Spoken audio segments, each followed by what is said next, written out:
Persuasion de Jane Austen, chapitre 17. Tandis que Sir Walter et Elizabeth se lançaient dans le grand monde, Anna renouait une connaissance d'un genre très différent. Elle avait appris qu'une de ses anciennes compagnes demeurait à Bath. Madame Smith, autrefois Miss Hamilton, âgée de 3 ans de plus qu'Anna, avait été très bonne pour elle quand elle entra à 14 ans dans une pension après la mort de sa mère. Elle fit ce qu'elle put pour adoucir le chagrin d'Anna, qui en garda un souvenir reconnaissant. Miss Hamilton quitta la pension 1 an après et épousa bientôt un homme riche. Depuis 2 ans, elle était veuve et pauvre. Son mari était un extravagant qui dissipa sa fortune et laissa des affaires embrouillées. Elle eut des ennuis de toute espèce. Une fièvre rhumatismale qui attaqua enfin les jambes la rendit infirme. Elle était venue à Bath pour se guérir et demeurait près des bains chauds, vivant très modestement, sans domestique et par conséquent exclue de la société. Anna, sachant par une amie commune que sa visite serait agréable, ne perdit pas de temps. Elle ne dit rien chez elle et consulta seulement Lady Russell qui l'approuva et la conduisit dans sa voiture près du logement de Madame Smith. Les 2 anciennes amies renouvelèrent connaissance. Au premier moment, il y eut un peu de gêne et d'émotion, 12 ans s'étaient écoulés, et elles se trouvaient mutuellement changées. Anna n'était plus la silencieuse, timide et rougissante jeune fille de 15 ans, mais une élégante jeune femme ayant toutes les beautés, excepté la fraîcheur, aux manières aussi agréables que parfaites, et 12 ans avaient transformé la belle et fière Miss Hamilton en une pauvre veuve infirme, recevant comme une faveur la visite de son ancienne protégée. Mais le premier malaise de leur rencontre fit bientôt place au charme des vieux souvenirs. Anna trouva dans Madame Smith le bon sens et les manières agréables auxquelles elle s'attendait, et une disposition à la causerie et à la gaieté au-delà de son attente. Ni les plaisirs du monde où elle avait beaucoup vécu, ni la condition présente, pas plus que la maladie ou le chagrin n'avaient fermé son cœur, ni éteint sa gaieté. À la seconde visite, elle causa très librement, et l'étonnement d'Anna redoubla. Elle ne pouvait guère imaginer une situation plus triste que celle de son amie.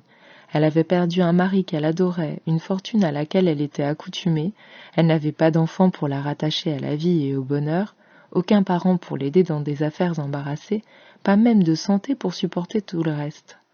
Elle s'accommodait d'un parloir bruyant et d'une chambre obscure par derrière. Elle ne pouvait bouger sans l'aide de l'unique servante de l'hôtel et elle ne sortait que pour être portée au bain chaud. En dépit de tout cela, Anna avait lieu de croire que son amie n'avait que des minutes de langueur et d'accablement contre des heures d'activité et de distraction. Comment cela se pouvait-il ? Elle conclut que ce n'était pas seulement de la force et de la résignation. Une âme soumise peut être patiente. Une forte intelligence peut être courageuse, mais il y avait là quelque chose de plus, cette élasticité d'esprit.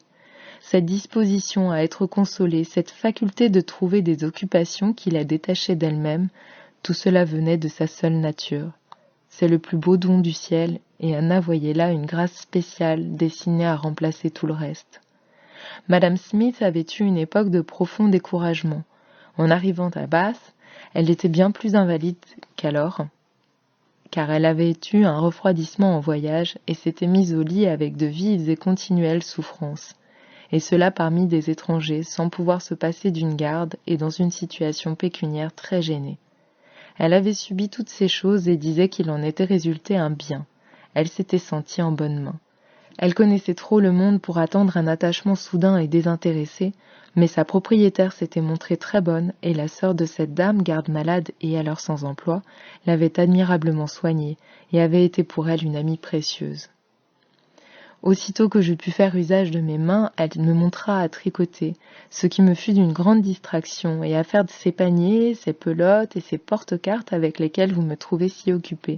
Ils me fournissent les moyens de faire un peu de bien à quelques pauvres familles du voisinage. Ma garde dispose de mes marchandises et les fait acheter à ses clients. Elle saisit toujours le bon moment. Vous savez que, quand on a échappé à un grand danger, on a le cœur plus ouvert, et Madame Rock sait quand il faut parler. C'est une femme habile, sensée et intelligente qui comprend la nature humaine. Elle a un fond de bon sens et d'observation qui la rend infiniment supérieure comme compagne à 1 millier de celles qui, ayant reçu la meilleure éducation, ne trouvent rien digne d'elle. Appelez ça commérage si vous voulez, Mais quand la garde-robe a une demi-heure de loisir à me donner, je suis sûre qu'elle me dira quelque chose d'amusant et d'utile, quelque chose qui nous fait mieux connaître nos semblables. On aime à savoir ce qui se passe et quelle est la plus nouvelle manière d'être frivole et vain. Pour moi, qui vis seule, sa conversation est une fête. Je vous crois aisément. Les femmes de cette classe voient et entendent bien les choses, et si elles sont intelligentes, elles valent la peine d'être écoutées. Elles voient la nature humaine non pas seulement dans ses folies, mais dans les circonstances les plus intéressantes et les plus touchantes. Combien d'exemples passent sous nos yeux d'attachements ardents, désintéressés et dévoués, d'héroïsme, de courage, de patience et de résignation. Combien d'exemples des plus nobles sacrifices. Une chambre de malade peut fournir matière à des volumes. Oui, dit Madame Smith d'un air de doute, cela peut arriver. Mais pas dans le sens élevé que vous dites. Par ici, par-ci, par-là, la nature humaine peut être grande en temps d'épreuve, mais en général, c'est sa faiblesse et non sa force qui se montre dans une chambre de malade. On y entend parler d'égoïsme et d'impatience plus que de générosité et de courage. Il y a si peu de réelle amitié dans le monde. Et malheureusement, dit-elle d'une voix basse et tremblante, il y en a tant qui oublient de penser sérieusement jusqu'à ce qu'il soit trop tard. Anna vit la souffrance cachée sous ses paroles. Le mari n'avait pas fait son devoir et la femme avait été conduite dans une société qui lui avait donné sur les hommes une plus mauvaise opinion qu'il ne le méritait.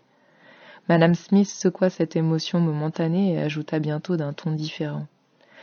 La situation actuelle de mon amie Madame Rock n'a rien en ce moment qui puisse m'intéresser beaucoup. Elle garde Madame Wallis de Marlborough Buildings. Femme très jolie, très mondaine, sotte et dépensière, et naturellement elle ne pourra parler que de dentelle et de chiffon. Je veux cependant tirer parti de Madame Wallis. Elle est très riche et il faut qu'elle achète toutes les choses chères que j'ai en ce moment. Anna était allée plusieurs fois chez son amie avant que l'existence de celle-ci fût connue à Camden Place. À la fin, il fallut en parler. Sir Walter, Elizabeth et Madame Clare revinrent un matin de Laura Place avec une invitation imprévue de Lady Dalrymple pour cette même soirée qu'Anna devait passer chez son amie. Elle était certaine que Lady Dalrymple les invitait parce qu'elle était retenue chez elle par un refroidissement. Elle était bien aise d'user de la parenté qui s'était imposée à elle. Anna s'excusa en disant qu'elle était invitée chez une amie de pension. Elizabeth et Sir Walter, qui ne s'intéressaient guère à cela, la questionnèrent cependant, et quand ils surent de quoi il s'agissait, se montrèrent l'une dédaigneuse, l'autre sévère. « Westgate Buildings » dit Sir Walter. « Et c'est Miss Elliot qui va là, une Madame Smith, une veuve, et qui était son mari. Un des 5000 Smith qu'on rencontre partout. Et qu'a-t-elle pour attirer? Elle est vieille et malade, sur ma parole. Miss Anna Elliot, vous avez un goût extraordinaire. Tout ce qui révolte les autres. Basse compagnie, logement misérable, air vicié, tout ce qui est repoussant vous attire. Mais vous pouvez sûrement remettre à demain cette vieille dame. Elle n'est pas si près de sa fin qu'elle ne puisse vivre un jour de plus. Quel âge a-t-elle? 40 ans? Seulement 31. Mais je ne crois pas pouvoir remettre ma visite parce que c'est la seule soirée qui nous convienne à toutes deux. Elle va au bain chaud demain, et vous savez que nous sommes invités pour le reste de la semaine. « Qu'est-ce que Lady Russell pense de cette connaissance ?» dit Elizabeth. « Elle n'y voit rien à blâmer. Au contraire, elle l'approuve et m'y a souvent conduite dans sa voiture. » Westgate Buildings a dû être surpris de voir un équipage sur ses pavés, fit observer Sir Walter. La veuve de Sir Henry Russell n'a pas de couronne, il est vrai, sur ses armoiries. Néanmoins, c'est un bel équipage et l'on sait sans doute qu'il contient une Miss Elliot. Madame Veuve Smith, demeurant à Westgate Buildings, une pauvre veuve ayant à peine de quoi vivre, entre 30 et 40 ans.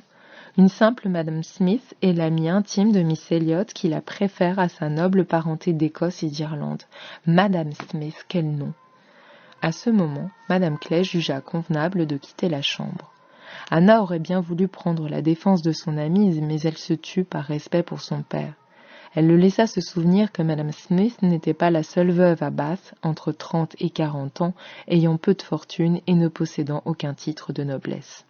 Elle tint son engagement, et les autres tinrent le leur. Il va sans dire que le lendemain, elle entendit raconter la délicieuse soirée.